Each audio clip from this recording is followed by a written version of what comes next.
Hello dear viewers, welcome back. আশা করি সবাই অনেক অনেক ভালো আছেন, সুস্থ আছেন। প্র্যাকটিক্যাল স্পিকিংয়ের একটি ক্লাস নিয়ে হাজির হয়েছি।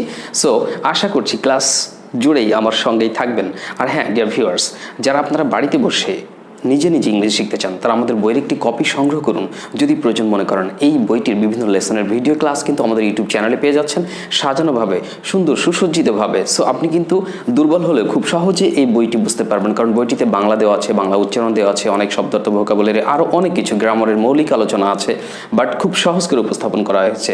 আর সবচেয়ে বড় কথা, বইটির ভিডিও ক্লাস আপনি ইউটিউবে দেখছেন, বাড়িতে বসে নিজের ক্লাস করছেন, নিজের কোর্স কমপ্লিট করে ফেলছেন। সো আগ্রহী থাকলে আজই নক করুন, এখনই নক করুন, বইয়ের কপি সংগ্রহ করুন।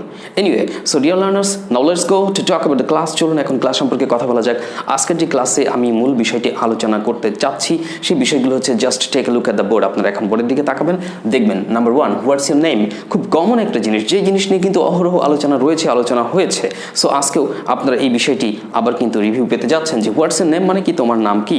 এই প্রশ্নটা তো হোয়াট ইজ ইউর নেম এভাবেও বলা যেতে পারে, আবার আপনি প্রশ্নটি করতে পারেন হোয়াটস your name, what's your name এভাবে বলতে পারেন। তো বিশেষ করে especially who are interested to take part in IELTS, sometimes they may face this type of questions. বিশেষ করে যারা আইএলটিএস পার্টি, স্পিকিং পার্টি অংশগ্রহণ করবেন তারা কিন্তু এই ধরনের কোশ্চেন ফেস করতে পারেন। যারা A1 স্পিকিংয়ের ব্যাপারে প্রিপারেশন নিচ্ছেন, B1 স্পিকিংয়ের ব্যাপারে প্রিপারেশন নিচ্ছেন, বা লাইফ স্কিল, আইএলটিএস এটসেট্রা বিভিন্ন বিষয় কিন্তু এই ধরনের কোশ্চেন কিন্তু খুব জরুরি জানাটা।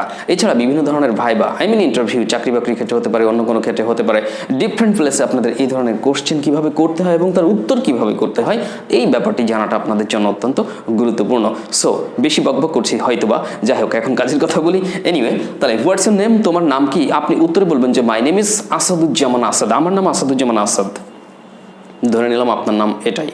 তো আপনি উত্তর করছেন মাই name is Asaduzzaman Asad, but আপনি আরেকটু সাজিয়ে গুছিয়ে উত্তরটি করতে পারেন। এই ক্ষেত্রে আপনি বলতে পারেন উত্তরটা নাম্বার 1, হ্যাঁ, এখানে আপনি বলবেন যে মাই নেম ইজ আসাদুজ্জামান, তাই না, আসাদুজ্জামান আসাদ। এই যে নামটা আপনি লিখলেন বা বললেন, আপনি বললেন যে প্রথমে my name is Asaduzzaman Asad, এরপরে আরেকটু যোগ করতে পারেন, but you can call me Asad.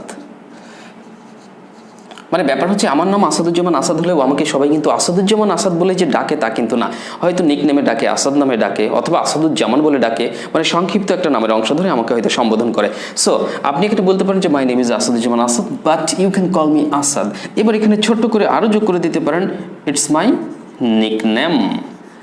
এটা অবশ্যই এমনিতেও বোঝে, যারা শুনবে তারা শুনে বুঝবে যে হয়তো এটা আপনার ডাকনাম। তো নিকনেম মানে কি, ডাকনাম। তাহলে আপনি এখানে কি যোগ করছেন যে my name is Asaduzzaman Asad, but you can call me Asad, it's my nickname. এটা হচ্ছে সুসজ্জিত, সাজানো গোছানো একটা আনসার। এখন কথা হচ্ছে যে এভাবেই উত্তর দিতে হবে, there is no hard and fast rule here, এমন কোনো ধরা বাঁধা নিয়ম নাই। আপনি আপনার মতো দিতেই পারেন, বলতেই পারেন, তবে এভাবে বললে একটু সুসজ্জিত হবে, সাজানো গোছানো হবে, শুনতে ভালো লাগবে। Even I think you may get a good score in your IELTS speaking part. আইএলটিএস স্পিকিং পার্টে আপনি ভালো স্কোর পেতেও পারেন। So now let's talk about question number 2। চলুন 2 নম্বর কোয়েশ্চেন নিয়ে কথা বলি। এবার 2 নম্বর কোয়েশ্চেনটা পড়ুন তো, কি লেখা আছে। Where are you from? That's another very simple and easy question. আরেকটা খুব সহজ সাধারণ প্রশ্ন, যেটা হচ্ছে যে where are you from, তুমি কোথা থেকে এসছো। এখন এই প্রশ্নটা কিন্তু দুইভাবে হতে পারে। আচ্ছা, দুইভাবে কেমন ভাবে হতে পারে? প্রথমে এখানে যেটা দেওয়া আছে সেটা আমরা দেখতে পাচ্ছি যে কি, where are you from, যার বাংলা অর্থ কি, যে তুমি কোথা থেকে এসেছো। আবার ওই কোশ্চেনটা কিন্তু where do you come from, এই প্রশ্নটার ব্যাপারে হয়তো এটার সাথে হয়তো আপনারা অনেকে পরিচিত যে where do you come from। কিন্তু এখানে দেখুন যে একই প্রশ্ন, এখানে কিন্তু কাম নাই। তবে আপনি একটা জিনিস যদি লক্ষ্য করেন যে ওই যে প্রশ্নটা আপনি যদি ওইভাবে করতে চান, ওই 2 নম্বর প্রশ্নটাকে আমি দেখাচ্ছি এখানে নিয়ে এসে, যে where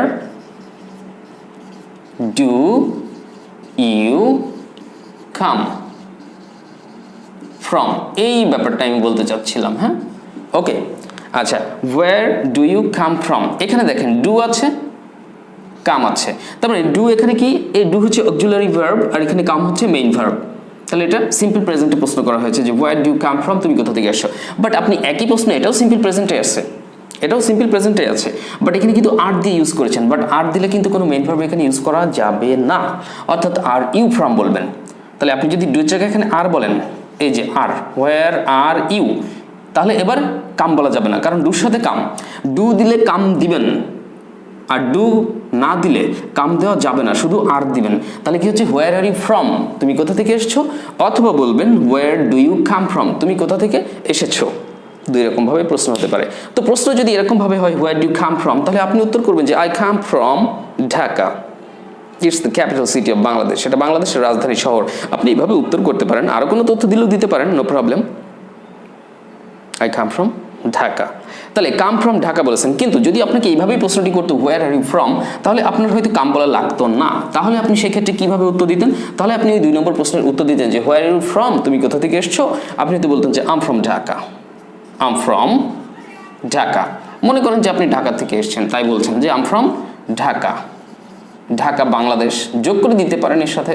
যদি আউট অফ কান্ট্রিতে হয়ে থাকেন, ইন্টারন্যাশনাল যদি কোনো আনসার করে থাকেন, সেক্ষেত্রে আপনি বলতে পারেন যে আম ফ্রম ঢাকা বাংলাদেশ, বা আম ফ্রম ঢাকা, কারণ ঢাকা তো ক্যাপিটাল সিটি, এটা হয়তো সবাই বুঝবে। আউট অফ কান্ট্রি, দেশের বাইরে হলে এই জিনিসটা আমাদেরকে খেয়াল রাখতে হবে। তো এইভাবে আপনারা এই 2 নম্বর কোশ্চেনটা করবেন, পাশাপাশি 2 নম্বর কোশ্চেনের উত্তর এইভাবে করবেন। যদি কোথাও প্রশ্ন করার দরকার হয়, বিশেষ করে যারা লাইফ স্কিল প্র্যাকটিস করছেন, অথবা দেখা যাচ্ছে অন বিয়ন স্পিকিং এর ক্ষেত্রে, তো লাইফ স্কিল আইএলটিএস এর ক্ষেত্রে কি হয় যে অনেক সময় কিন্তু আপনাকে প্রশ্ন করতে হতে পারে, আপনি শুধুমাত্র আনসার দিবেন তা কিন্তু না। হ্যাঁ, আপনি যদি আইএলটিএস, বিশেষ করে যদি একাডেমিক আইএলটিএস করেন স্টুডেন্ট ভিসার জন্য, অথবা আদার কোনো পারপাসে আপনি যদি জেনারেল করেন জিটি যেটা, তাহলে সেক্ষেত্রে হয়তো আপনাকে কোশ্চেন করতে হবে না, আপনাকে কোশ্চেন করা হবে, আপনি উত্তর করবেন। বাট লাইফ স্কিল হলে সেখানে কিন্তু কোশ্চেন আনসারের পর্ব একটা থাকে, কোনো একটা বিষয়ে বর্ণনা থাকে, আবার অনেক সময় লিসনিং পার্টের কিছু লিসনিং করতে দেবে, সেটা আপনাকে শুনে আনসার করতে হবে, তাই না? ভিন্ন ভিন্নভাবে আপনাকে প্র্যাকটিস করতে হবে। এনিওয়ে, তাহলে এবার চলে যাচ্ছি 3 নম্বরে। হ্যাঁ, where do you want to go, where do you want to go. ও, আপনি এমবিসি ফেস করছেন, এমবিসি ফেস করে সেখানে একটা ইন্টারভিউ দিচ্ছেন, আপনার নাম কি, কোথা থেকে এসেছেন। এবার হয়তো আপনাকে প্রশ্ন করছে where do you want to go, তুমি কোথায় যেতে চাও, তুমি কোথায় যেতে চাও। এবার আপনি উত্তর করলেন যে কোথায় যেতে চান, বলেন ইউকেতে যেতে চাই। তাহলে আপনি হয়তো বললেন যে I want to go to, কত নম্বর, নম্বর 3।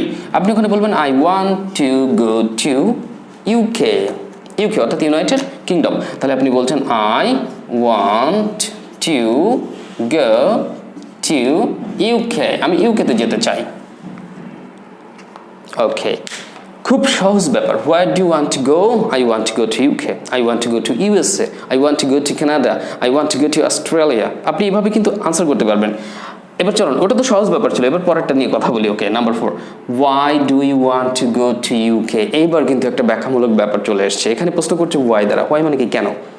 কেন দ্বারা প্রশ্ন করলে কিন্তু ব্যাখ্যামূলক কিছু বলতেই হয়, কারণ কেন দ্বারা কি জানতে চাওয়া হয়, কারণ জানতে চাওয়া হয়, cause, reason. Okay, so why do you want to go to UK, তুমি কেন ইউকেতে যেতে চাও। এবার তুমি উত্তর করবে কিভাবে, তুমি বলো যে কি উদ্দেশ্যে যেতে চাও, সেটা তো তুমি ভালো জানো, যে আমি লেখাপড়া করতে ইউকেতে যেতে চাই, তাই না? যেহেতু স্টুডেন্ট ভিসায় তুমি যাচ্ছ, অথবা সেখানকার সিটিজেনশিপ হবে, তুমি অভিবাসন বা ইমিগ্রেশন যে পর্যায় প্রক্রিয়া রয়েছে সেসব উদ্দেশ্যে যদি তুমি যেতে চাও, সেটা তাহলে বলবে। তো আপাতত ধরে নিলাম যে তুমি লেখাপড়ার জন্য, হায়ার স্টাডিজের জন্য, তোমার বিএসসি, এমএসসি বা পিএইচডি বা অন্য কোনো প্রোগ্রামের জন্য তুমি ইউকেতে যেতে চাও, তাহলে তুমি বলবে I want go to UK for my higher study, অথবা higher education, for my BSc, for my MSc, as you like.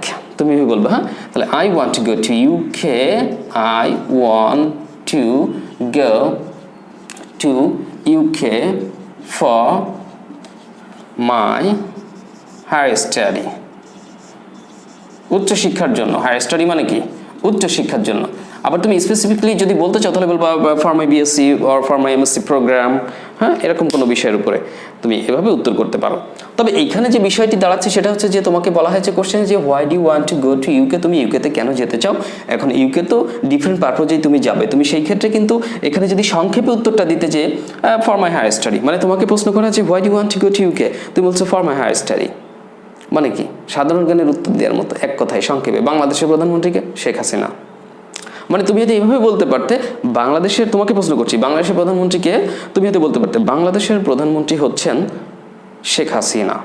মানে এইভাবে তুমি পুরো বাক্যটি টেনে উত্তর করতে পারতে, কিন্তু তুমি সংক্ষেপে উত্তর বলতে পারো শেখ হাসিনা।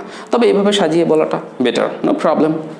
ওকে, and now let's talk about question number 5. Do you have any relative there? ও, তুমি তো ইউকেতে যাচ্ছ, তো ইউকেতে থাকবে কোথায়? তুমি কি হোস্টেলে থাকবে, বা কলেজের অন্য কোনো বাসা নেবে, ফ্ল্যাট ভাড়া করবে, নাকি এটসেট্রা, না তোমার কোনো আত্মীয় স্বজন আছে তাদের কাছে থাকবে, এটসেট্রা। ওকে, তো কোশ্চেনটা ভালো করে বুঝো যে do you have any relative there, তোমার কি সেখানে কোনো রিলেটিভ আছে, কোনো আত্মীয় স্বজন। তুমি তো বললে যে না, আমার কোনো আত্মীয় স্বজন নাই, তাহলে তুমি বলবে যে no, I have no relative there. যদি থাকে, yeah, I have some relatives there. Okay, তোমার ভাই সেখানে থাকে, তুমি বলে my brother resides there, my brother lives there, আমার ভাই সেখানে থাকেন। ওকে, আচ্ছা, অথবা বললে যে some of my relatives live there, some of my relatives live there, আমার কিছু আত্মীয় স্বজন সেখানে থাকে। ওকে, ওয়েল এভাবে বলতে পারো। আর না থাকলে কি বলবা?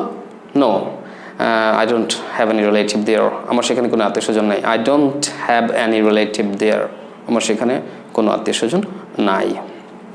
আর আছে? ও হ্যাঁ, আরেকটা কোশ্চেন আছে, number 6। Okay, now let's talk about the last one, সেটা have you ever gone to UK? তো তুমি তো ইউকেতে যেতে চাচ্ছ, তাই না? তো তোমাকে প্রশ্ন করা হলো যে আসলে তুমি ইউকেতে আর কখনো গিয়েছো কিনা, নাকি এটাই প্রথম, এরকম কিছু জানতে চাইছে কিন্তু তোমার কাছে, যে have you ever been to UK অথবা have you ever gone to UK. তখন তুমি উত্তরে বলতে পারো যে actually I have not gone to UK, actually 6 এর এটা, actually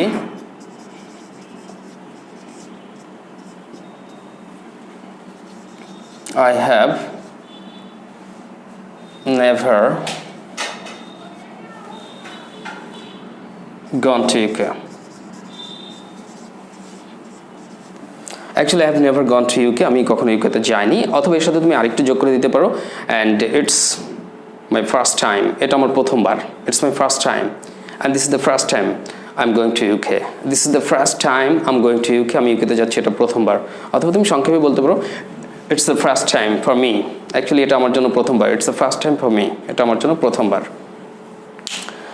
So dear learners, hope you got some ideas about how to ask this type of questions and how to answer as well. কিভাবে প্রশ্নগুলো করতে হবে এবং কিভাবে তার উত্তরগুলো করতে হবে তোমরা নিশ্চয়ই ধারণা পেয়েছো।